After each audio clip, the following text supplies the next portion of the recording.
Kasabay ng pagdiriwang ng International Women's Month, alamin natin ang istorya ng two-time World Powerlifting Champion Jessa May Tabuan na nagsisilbing inspirasyon sa mga kababaihan sa larangan ng sports. Narito ang report ni Jamaica Bayaka. Sa kultura ng Pilipinas, nakasanayan na ng mga Pilipino na ang mga gawaing ginagamitan ng lakas ay para sa kalalakihan lamang.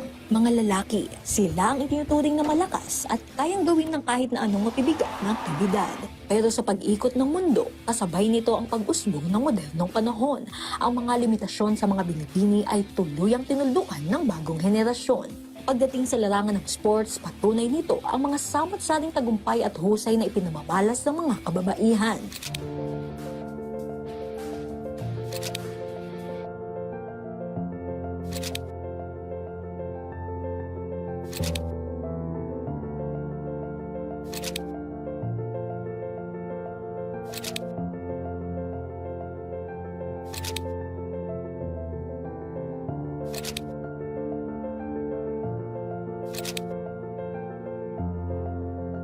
Isa ang 22 anyos na si Jessa May Tabuan sa mga nagsisilbing inspirasyon sa mga kabataan sa larangan ng powerlifting. I started when I was 11 years old. Na-influensyahan po ako ng tatay ko. So, ang first powerlifter sa aming family ay ang aking tatay. So, because of him, napunta ako dito sa sports na to at the age of 11. Then, from then, pinagpatuloy ko na po yung powerlifting journey ko po. Dahil sa sports na powerlifting, natutulungan nito ang pag-aaral ni Jessa mula sa mga natatanggap niyang government incentives at financial assistance. Pero aminado rin ng national athlete na hindi madali na pagsabayin ang pagiging estudyante at pag-ensayo bilang atleta. Kahit mahirap, patuloy ang pagpupursige ni Jessa para abutin ang kanyang mga pangarap at makapagtapos din ng pag-aaral.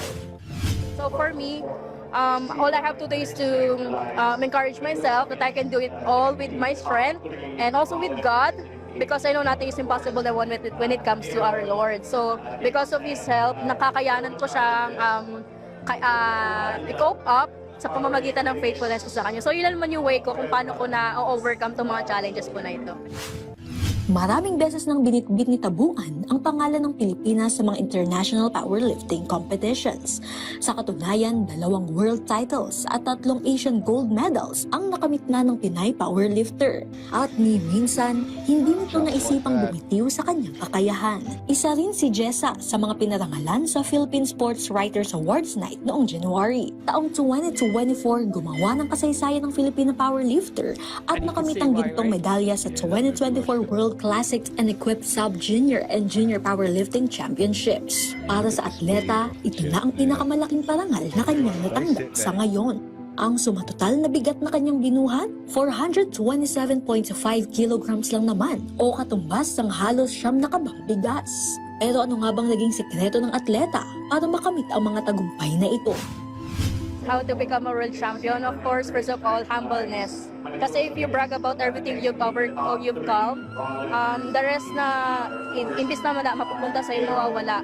So that's my way on how to be a world champion. Overcome, discipline, humbleness, discipline, and also makinig din sa payo ng coach. Kasi if we are not listening to sa mga payo ng coaches natin, hindi natin makukuha tong goal natin.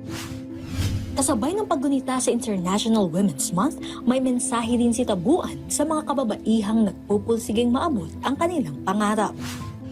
Huwag kayong makinig sa mga sinasabi ng iba na ang sports nito ay para sa lalaki lang. Bakit ikaw mo, babae ako pero dito ako sa sports nito? Not because you're a woman, wala kang lakas. Gawin niyo lang yung best niyo, huwag kayong makikinig sa mga sinasabi ng iba.